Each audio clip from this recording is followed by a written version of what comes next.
Thanks for tuning in at Brackeys. Hello everyone and welcome to this video on creating a multiplayer FPS in Unity. Today we are going to be creating a pause menu that will allow us to leave the room we're currently in, so we will disconnect from the server. Also, we'll be upgrading the entire project to 5.4, fixing a bunch of issues that we were having before that you might not have noticed but that I ran into when trying to prepare for this video. So I tried to make some functionality for disconnecting from a room, and Unity gave me a bunch of errors even for the simplest of stuff like disconnecting from some kind of server and then connecting back in if you weren't the host in the first place, and it would just throw an error. It simply wouldn't work. And I went on to the forums and people were getting mad and it was all kinds of crazy, and then I updated and everything is solved. Thank you. So that will be working. Something more advanced like host migration is not something we'll be looking at today because it's actually not supported yet using the Unity Matchmaker. But when it is, we will definitely have a look at it. So without further ado, let's delve right into today's video. So you can see that I'm here in Unity 5.4, and right off the bat you will get some errors. That's because Unity has made some API changes. So let's just go ahead and double click on the first error here and it will take us here. And what I have used here to figure out kind of how to write things is a very useful little guide Unity has made in that documentation. So you can search for that or input the URL here. I will try and remember and put it in the description. And I'm simply under working in Unity upgrade guides and then upgrading to Unity 5.4 under the API changes. And it basically states how things were before 5.4 and how they are now. So it allows you to very quickly just add some things to your code. And you can see here that before we used the network ID and then we inputted an empty string and then a callback method. Now we just need to do a bunch more empty strings and 2 zeros. So if we go in here on the matchmaker this is list matches. I wanted to find the join match down here. So we put in the network ID, we put in an empty string there, another empty string, 0, and then 0. And you can of course read what these variables are doing here. So that should work now. Also, match description, and it also states this in the guide, is now called match info snapshot. Don't ask me why they would change it to such a name, but they have. So just change that all over. Cool. Then we don't use then we find the matchmaker.list matches, and this has changed as well. So let's go in here and search for list matches.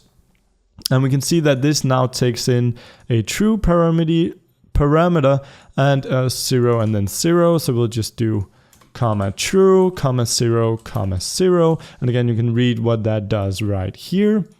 And then the callback method has changed. We don't use the list match response anymore. Instead, we use a bool, whether or not it was a success. We use a string with the extended info, so string extended info, and finally a list of match info snapshots. So a list of match info snapshots, which we are just going to call match list. And then of course here we check if match list is equal to null. Well, we also want to check now, and you might be able to get away with only doing this, but I'm just going to leave both in. If it wasn't a success, well, then we couldn't get the room list and we return. Great. And down here for each match info snapshot match in match list.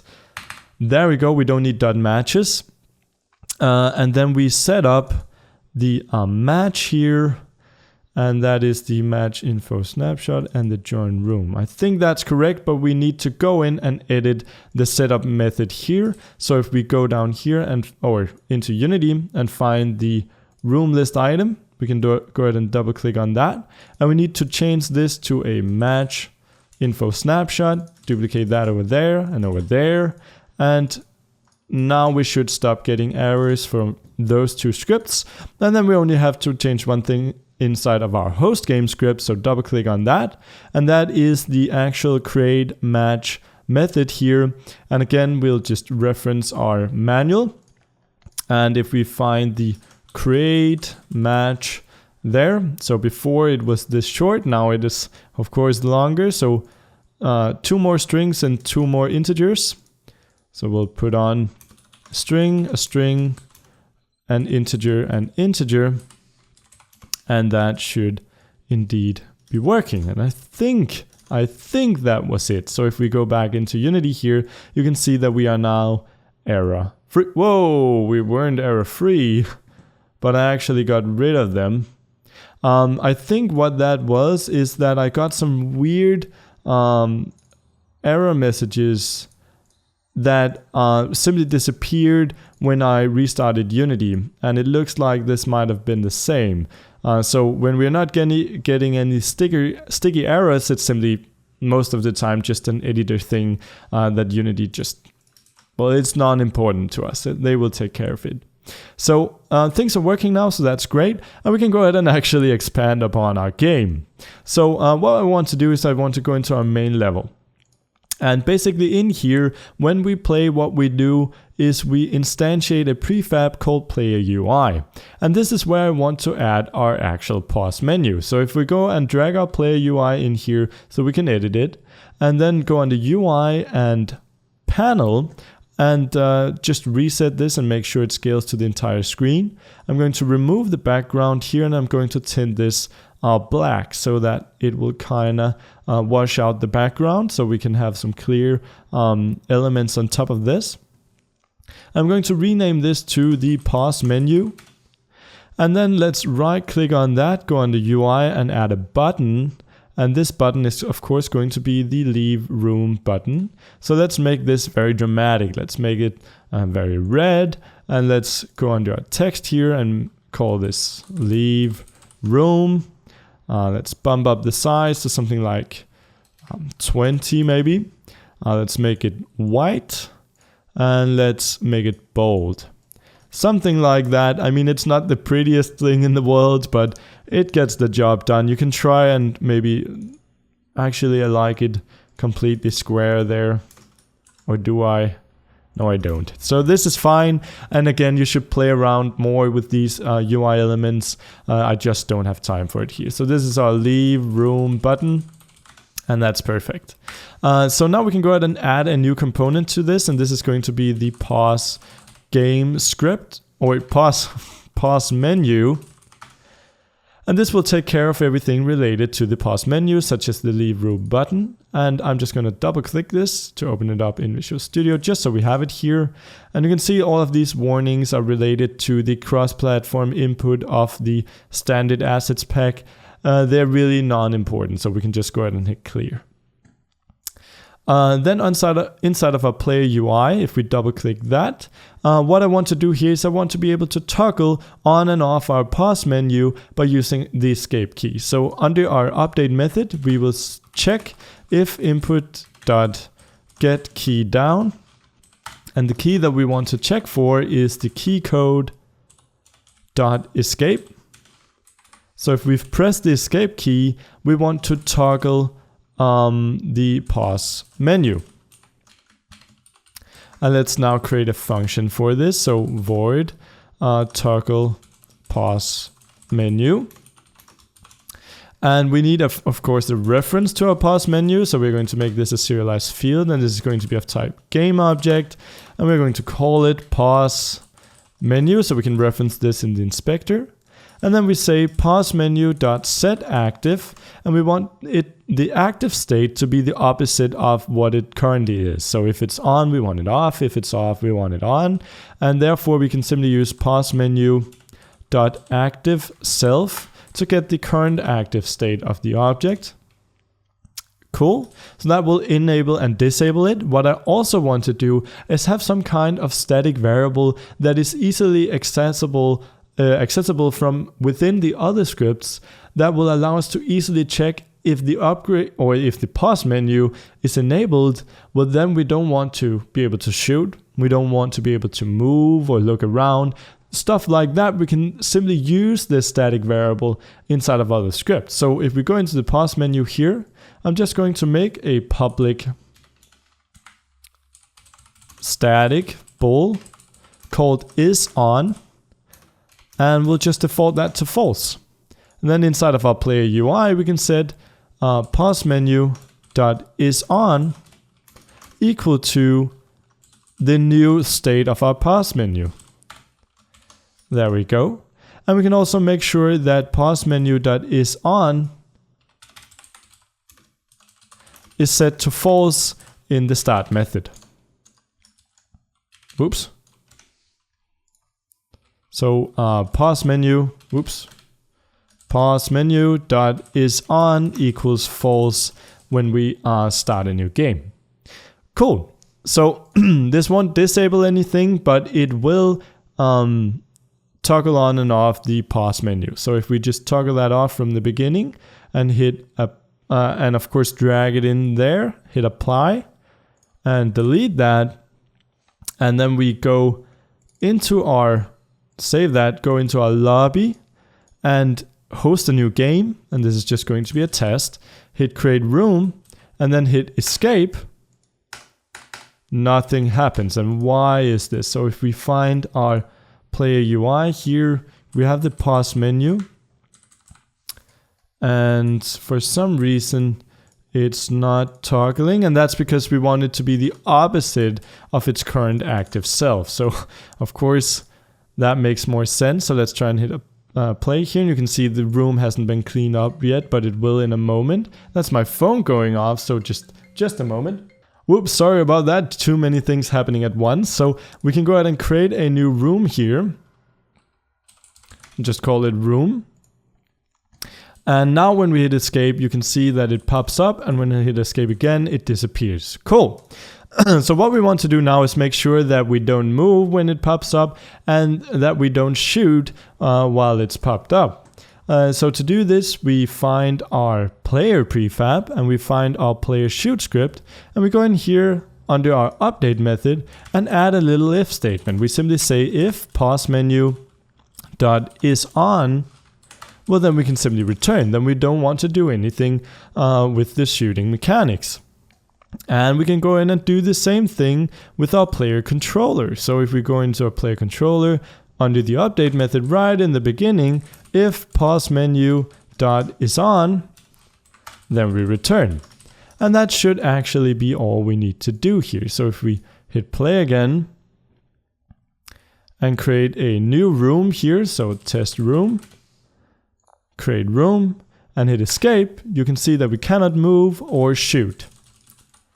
And if I toggle it back off, we can move and shoot again. So that's perfect. So the next thing that we want to do is make our leave room button actually do something. And we do this from within the pause menu script. So if we double click here, we're going to make a new method here, a public void called leave room.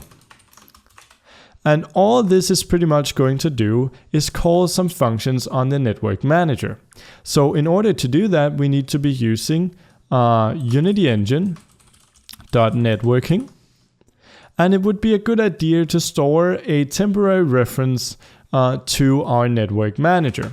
So let's go up here and make a private network manager. And let's just call this well, we could just call it network manager. Let's just do that. We could also just call it NM for short. Let's do the full name here. Network manager. There we go. And then inside of our start method is where we will set network manager equal to network manager dot singleton. Cool. And this is just an easier way of writing things out. So our code down here won't get very long. And then network manager dot matchmaker dot drop connection. So we want to tell our matchmaker that it should drop the connection to this client. And we do that by using network manager dot match info. And we want to get multiple things from this match info. So let's store that. So let's make a match or match info dot, let me just see the type of this match info here. So this is a match info, yeah. So what we need to do up here is say using Unity engine dot networking dot match. And now we should be able to store a match info here exactly. and just call this match info and set that equal to network manager.matchInfo. And then here we can say matchinfo.networkID, matchinfo.nodeID, and then finally a callback method, or 0, and then a callback method. And they've gone ahead and created one of these, a default one in 5.4. So what we'll say is network manager dot on drop connection. There we go, and Unity will take care of the rest. And then all we want to do is simply on the network manager called stop host. And even though we are the client, it works fine to just call the stop host method. You cannot get away with just calling the stop client. It will not clean up the scene properly. So just call the stop host. And of course, we are going to have to change this if we want to do the host migration at a later point. But for now, this is going to work so that if you are joining a room hosted by another player and quitting that, you can rejoin. If you're quitting as a host, everyone will get thrown out of the room and it will get cleaned up. So if we save that, and head back into Unity, make sure we are error free. We should be able to actually see this working. However, one thing that we do need to do is go under prefabs, find our player UI, drag it in here, and make sure that our leave room button has an on-click event that references our pause menu and that calls the leave room method. And now just hit apply on that, and we can delete it again from the scene, and it should be working. So let's try and build this client into a separate one so we can see it working with another player. And this should open up, and you can see the new Made with Unity intro screen here. And I'm going to hit play on this one. I'm going to make a test room, hit create room. You can see it joins on this client. Then I'm going to go in here and hit refresh, and you can see it says my test room is right here. So I'm going to click test room. It's going to say joining, and it's going to join right in a second. There we go. So we've now joined the room and established a connection between these two players. And we could do this even though they were on two separate computers, on two different internet connections, and even cross-country and all that. It works, and you don't have to set up any firewall. You don't have to do any of all that stuff. Cool. And what we want to do now is, of course, drop this connection once again. So I'm going to hit escape, leave room, and you can see it disappears from over here, and we've dropped the connection over here, and you can see again it is completely gone. Then we can go back in here, hit refresh. You can see the room is still there, and we can now click it and rejoin. And this was the thing that I was having problems with when testing it out before 5.4, and a lot of other people were having the same issue. But now you can see we can easily rejoin, and I'm just going to show you now what happens if I escape, or if I leave the room over here on the host. I'm going to say leave room, and you can see we get kicked out here, and we get kicked out here as well. And you can still see the test room in here, but that's because Unity takes about 30 seconds for the room to destroy itself, where it keeps checking if there's any players in there, and if there isn't at the end of those 30 seconds, it's going to destroy the room from the queue. And it's not happened yet, but it will happen in a moment. The problem with this is if we try and reconnect to the room before it's been destroyed while there's no host, then it's just going to connect infinitely, or you're going to get an error. And that's super annoying. And there aren't really great ways to get around this. There are ways to get around this. I think we're not going to mess with that yet, because it's kind of It's not really an edge case, but it's not something that is really important for functionality. And if Unity is going to fix this soon anyways, there's not much of a reason for us to write all kinds of code. You can see it's gone now. So that's where I'm going to leave you today. I hope you found this kind of interesting. I hope that we can soon continue to more advanced networking concepts. And yeah, thanks for watching this video, and I'll see you in the next one. Thank you so much to all of the awesome Patreon supporters who donated in July, and a special thanks to Vixian, Fimazone, Andrew K, and Lux Game TV. These videos wouldn't be possible without you.